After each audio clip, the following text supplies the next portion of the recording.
Hey, it's Alan, and I just wanted to let you know that you can now listen to the ongoing history of new music early and ad-free on Amazon Music, included with Prime. We hear this phrase all the time. Once in a generation. All right, fine, but how long is a generation? Well, according to Wikipedia, it's about 30 years, which is the time it takes children to be born, grow up, become adults, and then start to have children of their own. The International Society of Genealogy sets the length of a generation between 29 and 31 years. Okay, so that's close. But that's if we're talking about the child-parent-child cycle of human existence.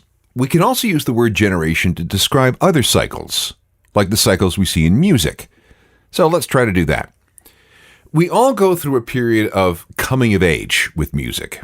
This is the period in our lives when music is central to everything we do.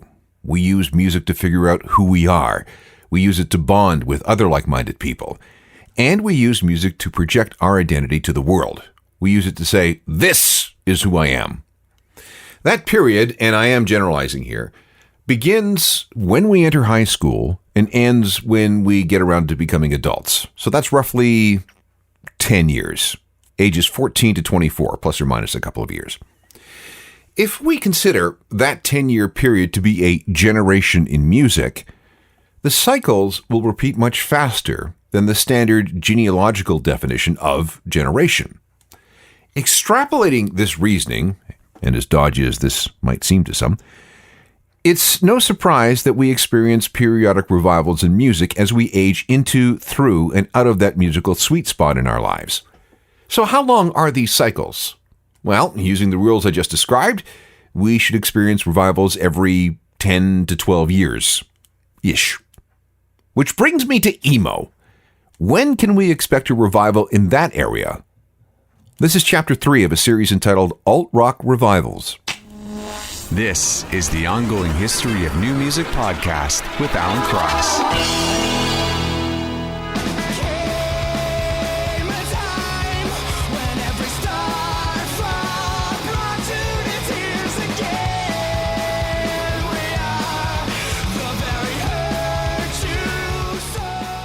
My Chemical Romance from their 2004 album 3 Cheers for Sweet Revenge. That was part of the emo trend that built and peaked in the first decade of the 21st century. And they're also the band leading the emo revival of the 2020s. Hello again, I'm Alan Cross, and this is the third installment of our look at alt-rock revivals. Alternative music has been around long enough, 45 years and counting, that certain sounds and trends have cycled through maybe a couple of times as new generations pick up the ball and run with whatever music they seem to like. And this time we're talking about emo. Emo has come through in 4 distinct waves that sometimes overlapped, and each of these waves has periods that run anywhere from 8 to 12 years. We'll go through all of them.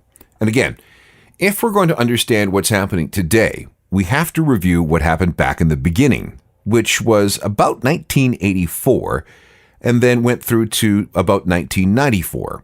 That's the first wave of emo, a 10-year span during which emo was born and developed. At first, emo was really hard to find because it tended to hide in the corner and not attract too much attention. If alt-rock had a shrinking violet, it was definitely emo, the brooding, introspective, sensitive, troubled, empathetic, vulnerable, straight-edged, confessional, emotional subgenre and descendant of, believe it or not, hardcore punk. Some emo is pretty simple and straightforward. Other flavors are more complex, with unusual song structures and intricate guitar work. And there's a lot of debate, and I mean a lot, about what is and is not emo. You'll see what I mean in a bit. Maybe if we start with where emo came from, we'll have a better understanding of what's going on here. And even this is a tricky subject, because there are some very divergent opinions on who was responsible for this whole thing. For example, some emo researchers, and there are such things, say that emo began with the Beach Boys and the Pet Sounds album in 1966, which is not really crazy if you look at the record's lyrical themes, how Brian Wilson constructed the songs, and the fact that he was so emotionally damaged at the time. All right, what about the Smiths? They certainly had a lot of emo attributes, especially in the area of lyrics. But again, maybe not quite. However, if you clear away all the debris, it seems that you'll find a Minneapolis band at the very bottom of the pile. Husker Du was a three-piece hardcore band who decided that melody had a place in punk after all. In 1984, they released a very important album called Zen Arcade. This record showed it was possible for American hardcore to be played very, very fast and very, very loud, but with melody and with meaningful lyrics. Husker Du also experimented with tape effects and acoustic instruments and vocal harmonies, and also by singing about deeply personal and emotional things. Now that's key. More than one person has called this album the emo equivalent of the Beatles' White Album. Here's a sample from Zen Arcade. Listen to this carefully. It's a song about drug addiction and loss and death, but everything is set against some serious guitars. It's Husker Du with Pink Turns to Blue.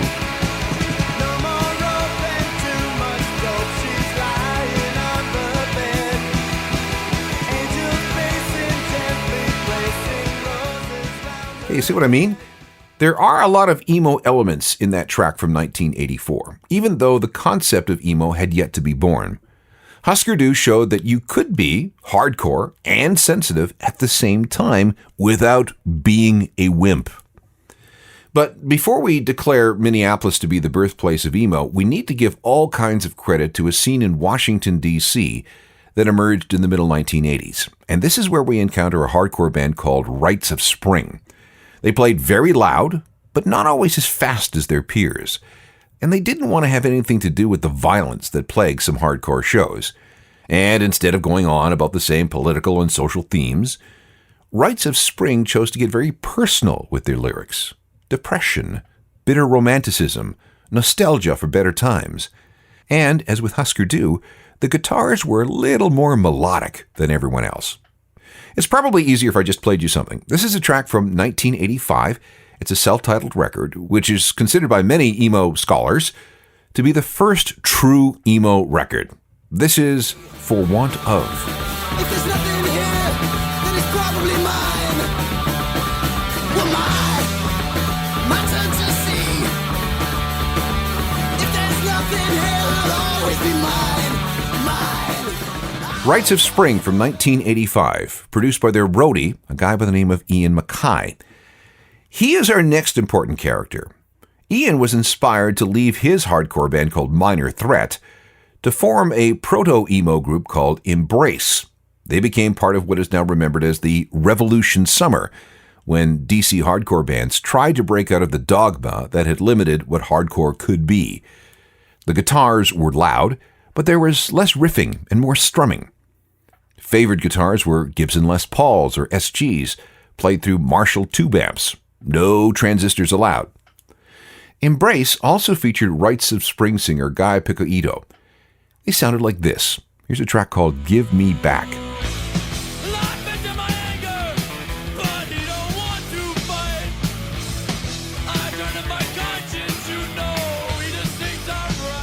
So there's an example of early emo. But why was it called that? Actually, we're not sure. The term started to be bandied about in the mid-1980s, but no one has really taken credit for it because no one liked it.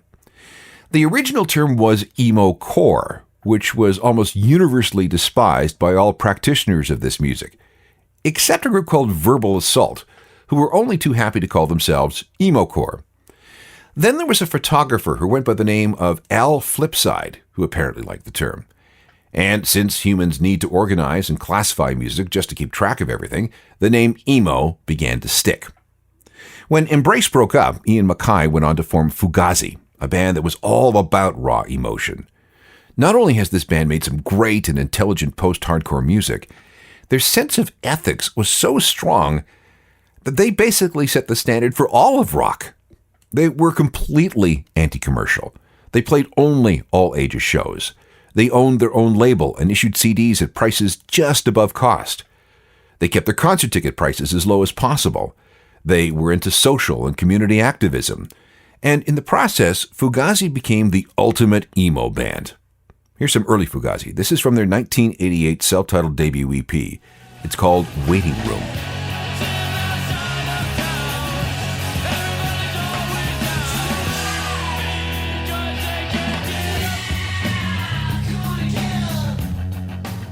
Not only did Fugazi set the standards for emo core, but they also gave it a home. Their label, Discord Records, became the spiritual home to the emo world. Now, remember, this world wasn't very big in 1988. It was confined mostly to the Washington, D.C. area and mostly to bands on the Discord label. However, this original D.C. emo scene was completely over by about 1988. All the bands involved had broken up and moved on. However, the seeds had been sown and emo-type bands began popping up across the continent. The first revival, or at least the next iteration of emo, came in the wake of Nirvana's Nevermind album in 1991. Over the next 4 years, all manner of alternative music was in demand, and some of those bands had emo attributes. We'll pick it up there in a sec. Now that we've covered emo's first wave, which ran from 1984 to about 1994, we can look at the second wave, which begins exactly where the first one left off in 1994. The traditional hardcore community thought second-wave emo groups and their fans were a bunch of wimps. But at the same time, though, there were those who appreciated this raw emotional honesty. Emo had not only spread, but it evolved. Bands began to put more dynamics into their songs. Loud, howled, explosive screaming bits interspersed with quiet melodic parts. Emo fashion began to emerge. Horn-rimmed glasses, bead necklaces, sweater vests over dress shirts with dress pants and white socks. Everything but the socks had to be in darker colors too. So, in other words, pretty nerdy. Because emo wasn't about slam dancing or moshing, a new thing developed. The emo tremble. Basically, you wring your hands while bouncing off the balls of your feet in time with the music. A variation of that is sometimes called the emo tap, where you tap your chest along with the music. And everything stayed underground and very anti-commercial. For example, if you were in an emo band, it was almost considered uncool to even sell t-shirts at your show. Cover charge for a gig had to be $5 or less, and if you charged more than $10 for a CD, well, that was considered gouging. Now it's time to talk about a New York band called Jawbreaker, which was headed up by a singer named Blake Schwarzenbach. First, he poured his heart out into personal journals. Those thoughts and feelings were then turned into songs, and in the process, he achieved a really special connection with fans. They really identified with him. In early 1984, Jawbreaker released an album called 24-Hour Revenge Therapy, which became something of a touchstone for this new iteration of emo. This is called Do You Still Hate Me?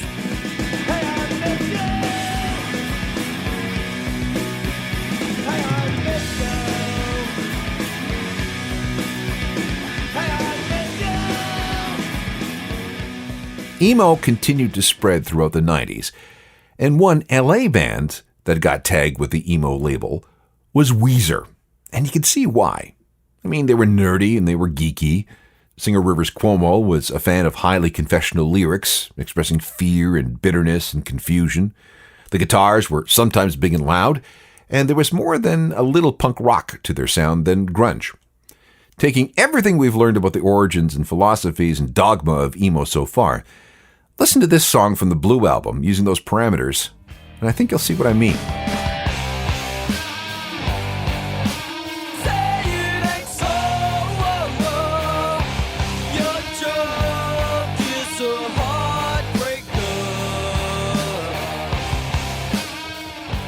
Weezer from their Blue album. Kinda second wave emo. But the label really started to stick with the second album, Pinkerton. Again, emo fans gravitated to Rivers Cuomo's headspace. Another place that emo took hold was in Seattle. Sunny Day Real Estate had nothing in common with groups like Pearl Jam or Nirvana or Soundgarden or Alice in Chains. They played slower than most other emo bands. Their songs were more melodic, and vocals tend to be softly sung or even crooned rather than screamed or shouted. In fact, some of the stuff that they did was downright poppy. Plus, this band was a real-life soap opera drama. Members quit, they returned, they found religion and quit again. And others, including the entire rhythm section, decided that they'd rather work for Dave Grohl and became one half of the Foo Fighters. Let me play you something. This is from 1998. It's Sunny Day Real Estate from an album entitled How It Feels to Be Something On. This is Pillars.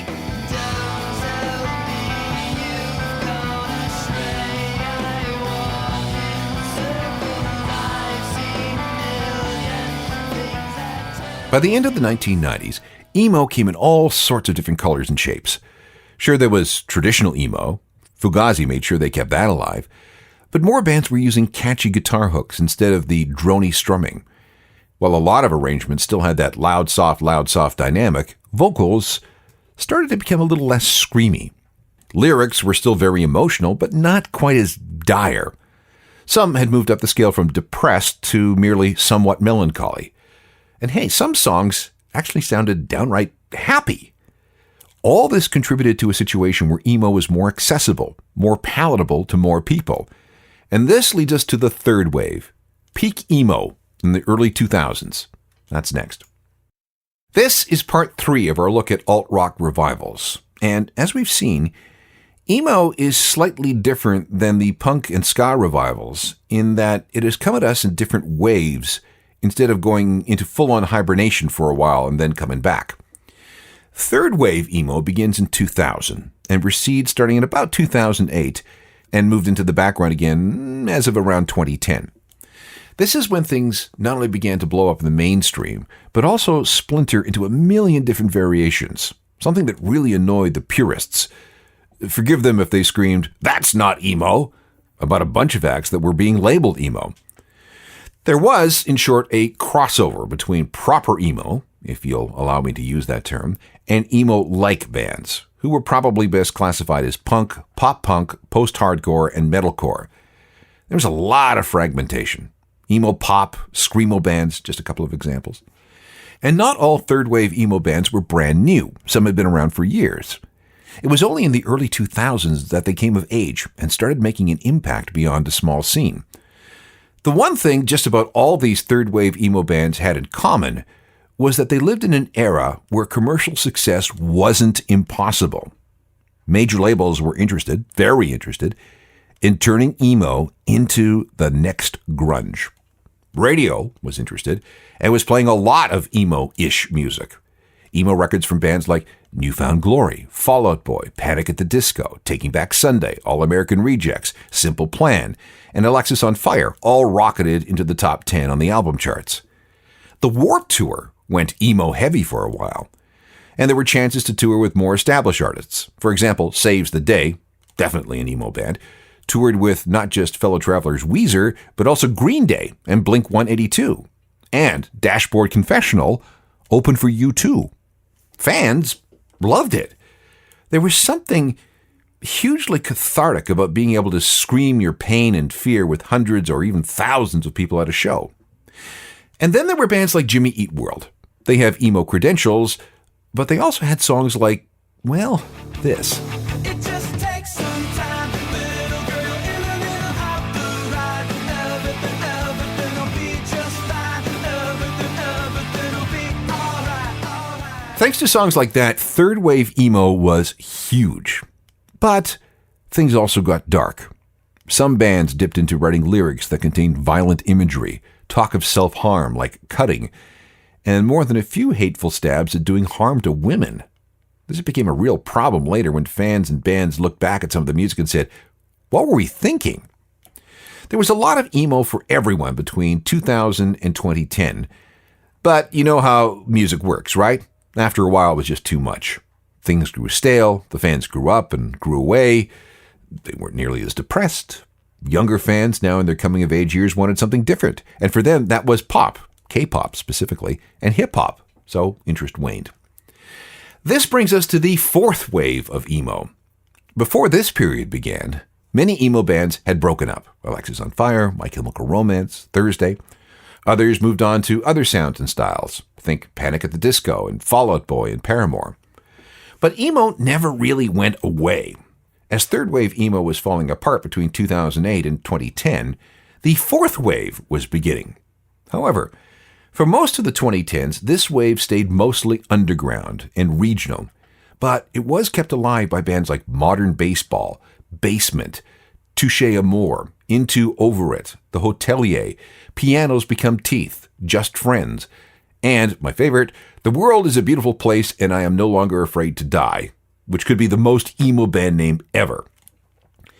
Some of the bands are inspired by 90s emo. Others have come up with sounds independently of that. Still, others have taken elements of emo and put their own twist on things. Will any of them explode into mainstream consciousness in the 2020s? Hard to say. Meanwhile, though, some of those third-wave emo bands, the most commercially successful of all the waves, have reformed. They're putting out new music, and they're touring before huge crowds. Alexis on Fire, for example, got back together in 2015 and are again enjoying massive success, touring arenas full of people. And in 2020, My Chemical Romance reunited. Their entire North American tour sold out in less than 2 hours. Will these third-wave vets result in a leg up for fourth-wave emo bands? We'll see.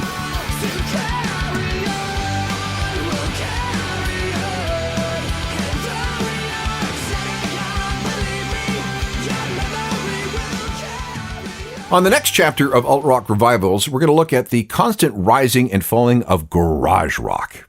It is almost as old as rock itself, and since it first emerged in the early 1960s, it has ebbed and flowed constantly through the decades, and each time it's come up for air, it's had a major influence on the music of the day. So, garage rock revivals, next time, with the ongoing history of new music.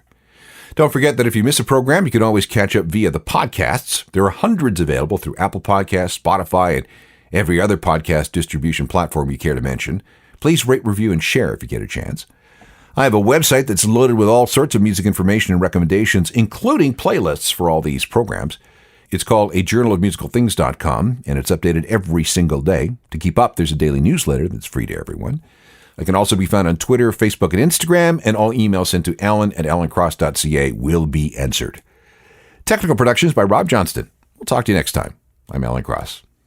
You've been listening to the Ongoing History of New Music podcast with Alan Cross. Subscribe to the podcast through iTunes, Google Play, Stitcher, Spotify, and everywhere you find your favorite podcasts.